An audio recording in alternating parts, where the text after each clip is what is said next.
Kalian pernah ngerasa nggak sih? Bangun pagi itu rasanya kayak masuk ke labirin peraturan. Kanan salah, kiri kena denda, tengah-tengah malah terjebak rutinitas yang bikin kita lupa caranya bernapas lega. Kita dididik buat nurut, tapi akhirnya malah capek karena beban ekspektasi dan aturan yang nggak tertulis. Siapa di sini yang merasa kehidupannya bukan lagi milik sendiri, tapi daftar panjang harus dan tidak boleh? Stop dulu, karena hari ini kita akan bongkar kenapa kita harus mulai mendefinisikan ulang apa itu aturan dan bagaimana peraturan itu justru bisa jadi beban mental paling berat yang kita tanggung setiap hari. Halo semuanya, senang banget bisa ketemu kalian lagi di sini. Jujur ya, beberapa minggu terakhir ini banyak banget pesan masuk yang curhat soal capeknya hidup di bawah tekanan aturan. Kita sering mikir, aturan itu dibuat biar hidup teratur kan? Tapi coba deh pikirin lagi. Mulai dari aturan di rumah, di tempat kerja, bahkan aturan tidak tertulis di media sosial. Semuanya kayak rantai emas yang cantik tapi mencekik. Kadang kita lupa, ada bedanya loh antara aturan yang melindungi kita, misalnya aturan lalu lintas agar selamat di jalan, sama aturan yang sebenarnya cuma membatasi potensi dan menghabiskan energi. Misalnya, harus ikut jalur karir X, atau harus menikah di usia Y, atau standar hidup yang ditentukan media sosial. Seringkali, aturan ini bukan datang dari negara atau hukum, tapi dari standar sosial, ekspektasi keluarga, atau bahkan peraturan kuno yang diturunkan tanpa pernah kita pertanyakan validitasnya. Pertanyaannya, apakah kita benar-benar butuh semua peraturan ini untuk bahagia, atau aturan ini malah membuat kita takut mengambil resiko yang padahal bisa membawa kita pada kebahagiaan sejati? Kita harus berani menghadapi aturan-aturan ini.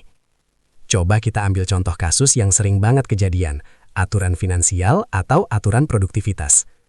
Aku punya banyak sahabat yang hidupnya itu super terstruktur. Setiap jam ada jadwalnya, setiap rupiah ada catatannya, setiap bulan harus menabung persentase tertentu. Kedengarannya bagus, tapi mereka stres berat karena takut melanggar aturannya sendiri sedikit saja. Mereka jadi nggak berani sedikit pun melanggar aturan main yang mereka buat. Padahal sesekali beli makanan enak atau liburan mendadak itu bukan dosa besar, malah jadi vitamin mental.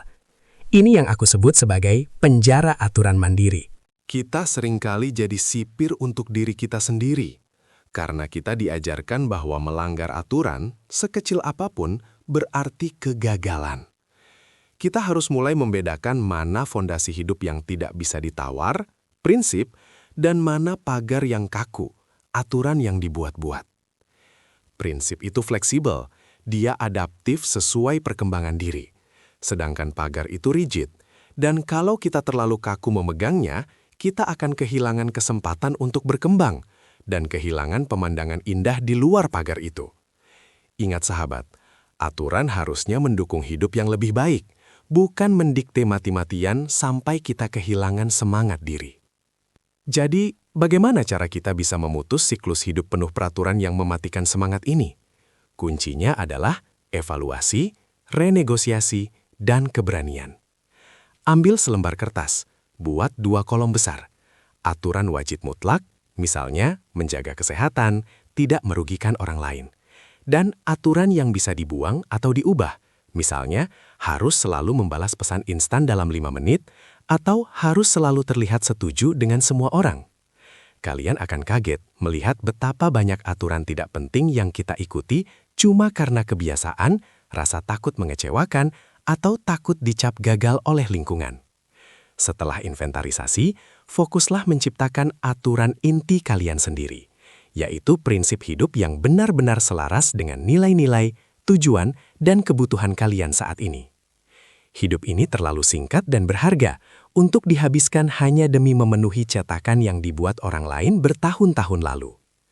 Jangan takut dicap pemberontak saat kalian mulai memilih jalur berbeda. Takutlah jika kalian kehilangan diri sendiri di tengah tumpukan peraturan usang.